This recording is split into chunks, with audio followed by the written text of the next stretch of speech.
नमस्कार, मैं हूं देवेश कुमार। आप देख रहे हैं गोला टॉप वीडियो। और अभी हमें आईपी एक्सटेंशन जो कि यहां पे एक मीटिंग का प्रस्ताव रखा गया था, कुछ बातें हुई हैं यहां पे।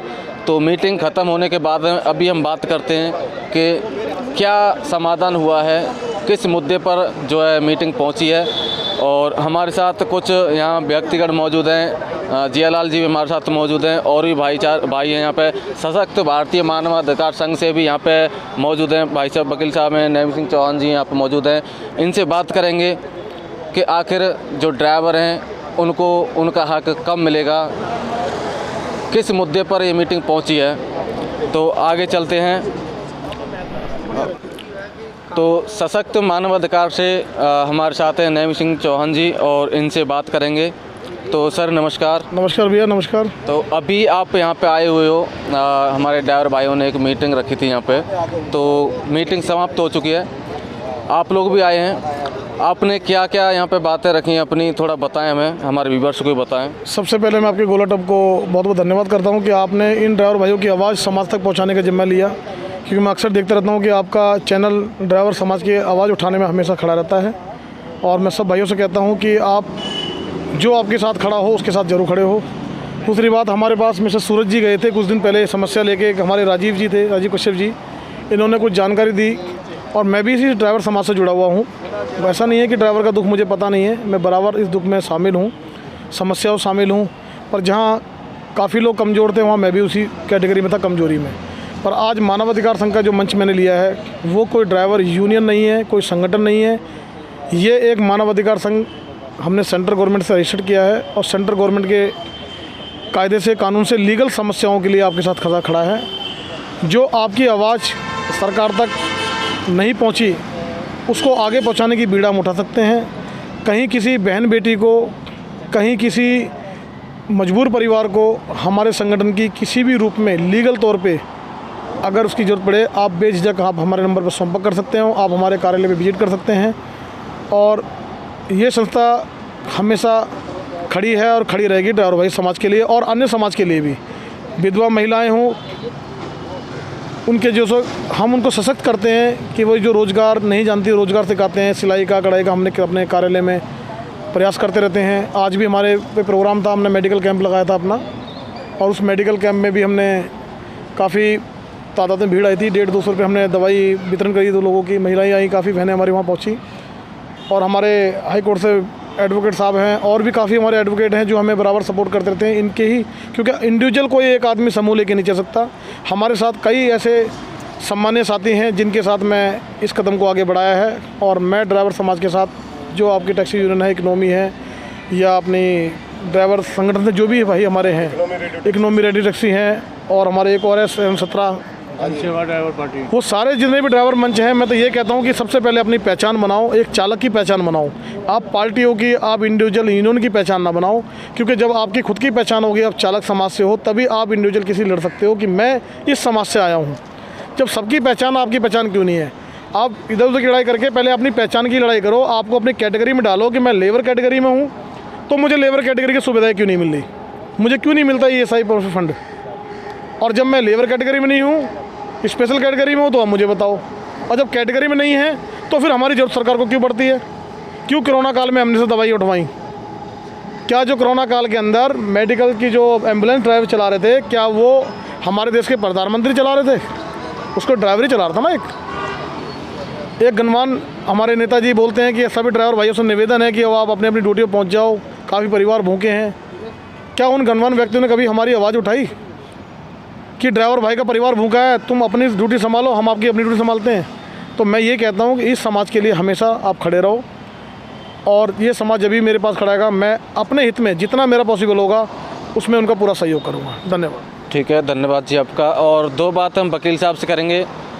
वकील साहब, क्या जिस तरीके से आए दिन ड्राइवरों की सभाएँ हो रही हैं, मीटिंग्स हो रही हैं, आपको क्या लगता है कि इस तरीके की मीटिंग या सभाएं करने से ड्राइवरों का जो समाधान है वो हो जाएगा? नमस्कार सभी भाइयों को मेरा। जिस तरह की आज मुझे पता लगा, मुझे यहाँ बुलाया गया, अगर सभी ड्राइवर भाई अपनी समस्याओं को लेके मेरे पास आएंगे तो मैं उनकी आवाज़ को सरकार तक ज़रूर पहुँचाऊँगा अपने कानूनी तौर से। अगर फिर उनसे पूछा जाएगा सरकार से कि इन सब समस्याओं का क्या समाधान है और वो किस तरह से इन समस्याओं का समाधान कर सकती है। इन सभी ड्राइवर भाइयों को बहुत तकलीफ़ है, इनने बताया मुझे अभी कि इनके साथ क्या क्या होता है। मैं चाहता हूं कि सरकार इनकी समस्याओं पे उचित प्रकार से ध्यान दे और इनकी समस्याओं को सुने और उनका तुरंत समाधान करे, ताकि ये सभी इस देश में अपने विकास में योगदान दे सकें। नमस्कार।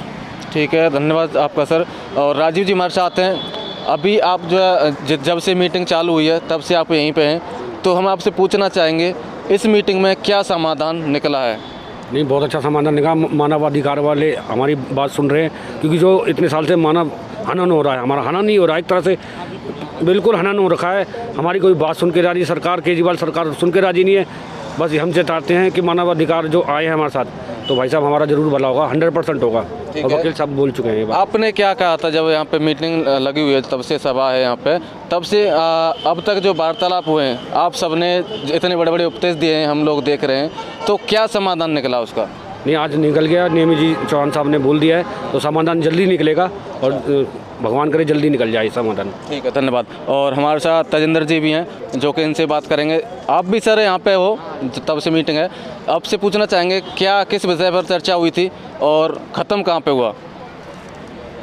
जो आज मीटिंग हुई ये ड्राइवर समाज के ऊपर हुई, उनके अधिकारों को लेके हुई, उनकी एकता और संख्या बल को लेके हुई और उनके फ्यूचर के लिए, रोज़गार के समाधान के लिए हुई।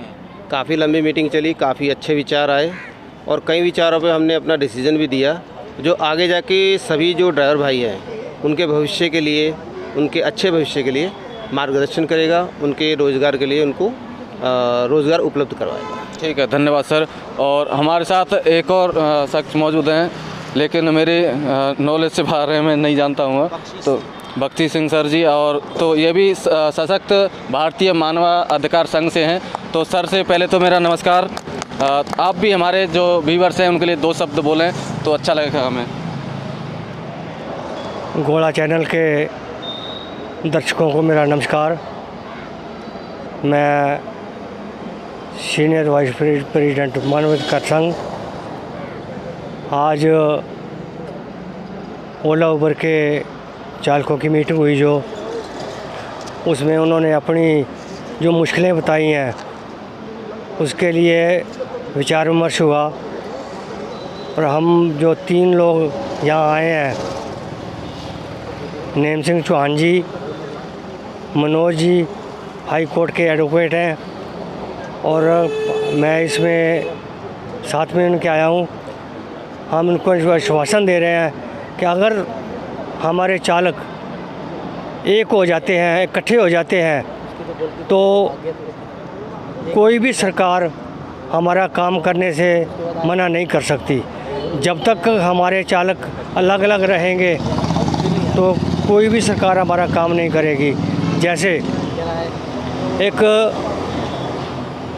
मधुमक्खी का छत्ता है, तो मधुमक्खी को छेड़ के देखो, सारी काटने दौड़ जाती हैं। तो ऐसे ही अगर हमारा ड्राइवर समाज टोटल इकट्ठा हो जाए, सब इकट्ठे हो जाएं, तो जितनी भी सरकार है, हरियाणा, पंजाब, सेंटर सरकार जो है, कितने भी मिनिस्टर हैं, हमारे चालकों से घबराने लग जाएंगे कि जिस तरफ हमारे चालक हो गए उसी की सरकार बनेगी। तो आज जो हमारे जो नेता हैं वो वोटों के पीछे भागते हैं, तो हमारा जो चालक है, देश में बहुत चालक है जो बड़ी मजबूरियों में चल रहा है। तो हमारी जो मजबूरी है वो एक संगठन होने के बाद ही हल हो सकती हैं। धन्यवाद। धन्यवाद सर, आपका बहुत बहुत धन्यवाद। तो दोस्तों, अभी हमारे साथ वीर सिंह जी हैं, जो कि ये सर भी तब से यहाँ पे मीटिंग हो रही है, तब से यहाँ मौजूद हैं। सर से पूछेंगे क्या सर किस विषय पर चर्चा हुई थी और कहाँ पर ख़त्म हुआ, कहाँ पे एंड हुआ? सभी ड्राइवर भाइयों को मेरा नमस्कार। और जो हमारे सशस्त्र गण जो आए हुए हैं मानव अधिकार से, उनका मैं पूरे तहे दिल से स्वागत करता हूं।